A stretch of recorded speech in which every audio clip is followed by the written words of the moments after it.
Kandikoppa ZPH school గురించి నేను మాట్లాడుతున్నాను. ఈరోజు ఈ జడ్పీహెచ్ స్కూల్ మెయిన్ గేట్ ఆవరణలో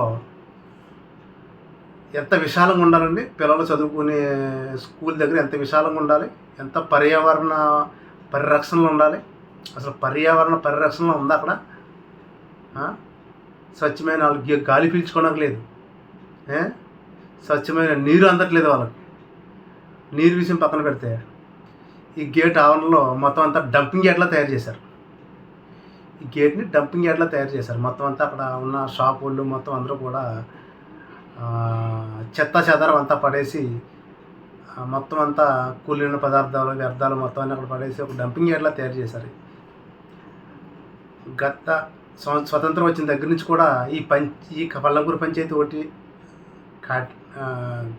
కాట్రని కోనకు ఒకటి, అదేవిధంగా ఈ పంచాయతీలు సుమారుగా అన్నింటికి కూడా ఒక డంపింగ్ యార్డ్ అనేది లేదు. వచ్చి గెలిచిన ఏ సర్పంచ్ అయినా ఎవరైనా కానీ మనకు ఒక డంపింగ్ యార్డ్ అనేది అవసరం, చెత్త చెదరాలు వేసుకున్నాం అనేది ఆలోచన లేదు. ఎందుకంటే అటువంటి ప్రజాప్రతినిధుల్ని ప్రజలు ఎన్నుకుంటున్నారు. పోతే డంపింగ్ విషయం పక్కన పెడితే ఇప్పుడు ఈ హై స్కూల్ మెయిన్ గేట్ దగ్గర ఒక డంపింగ్ యార్డ్లా తయారు చేశారు దాన్ని. ఇది ఎవరెవరో చెప్తున్నారంటే ప్రజాప్రతినిధులు, అది వైసీపీ అవ్వచ్చు, టీడీపీ అవ్వచ్చు, జనసేన అవ్వచ్చు, ఎనీ పార్టీ, ఏ పార్టీ అయినా ప్రజాప్రతినిధులు, ఎంపీటీసీలు, పంచాయతీ మెంబర్లు, ముఖ్యంగా పంచాయతీ సర్పంచ్, అదేవిధంగా హెడ్ మాస్టర్, వీళ్ళందరికీ కూడా బాధ్యత అనేది లేదు. స్కూల్ ఆవరణ ఎలా ఉంచాలనేది వీళ్ళకి బాధ్యత లేదు. ఎలక్షన్ టైంకి వచ్చిన తర్వాత ఓటుకి ఎంత ఇవ్వాలి, 1000 రూపాయలు ఇచ్చి దాంట్లో 200 మింగాలి, ఆ విధంగా ఎమ్మెల్యే దగ్గర ఎంత నొక్కాలి,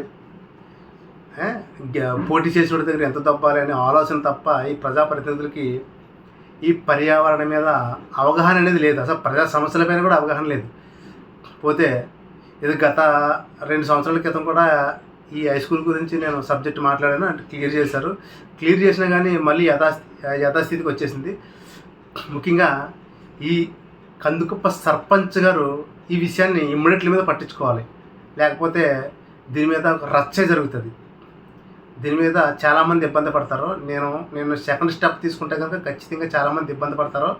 దయచేసి లోకల్ ఎంపీటీసీలు, లోకల్ ప్రజాప్రతినిధులు, పంచాయతీ మెంబర్లు, స్కూళ్ళు సెక్రటరీలు, స్కూల్ హెచ్ఎం అందరూ కూడా దీనిపై దృష్టి పెట్టి అర్జెంటుగా సోమవారం దాకా టైం ఇస్తున్నాను నేను.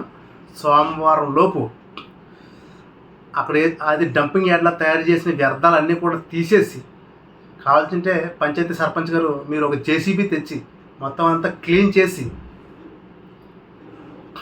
ఆ ప్లేస్లో చక్కటి మొక్కలు, మనకి ఆక్సిజన్ విడుదల చేసే మంచి మొక్కల్ని అక్కడ నాటాలని ఈ మీడియా ద్వారా తెలియజేస్తున్నాను. సోమవారం దాటితే నా విశ్వరూపం చూస్తారని ఈ మీడియా ద్వారా నేను తెలియజేస్తున్నాను. లోకల్ నాయకులు గుర్తుపెట్టుకోండి, అసలు మీరు ఎందుకు బతుకుతున్నారు, అసలు మీరు ఎంపీటీసీలు ఎందుకు అయ్యారు, సర్పంచ్లు ఎందుకు అయ్యారు అనేది మీకు అర్థం అవ్వట్లేదు.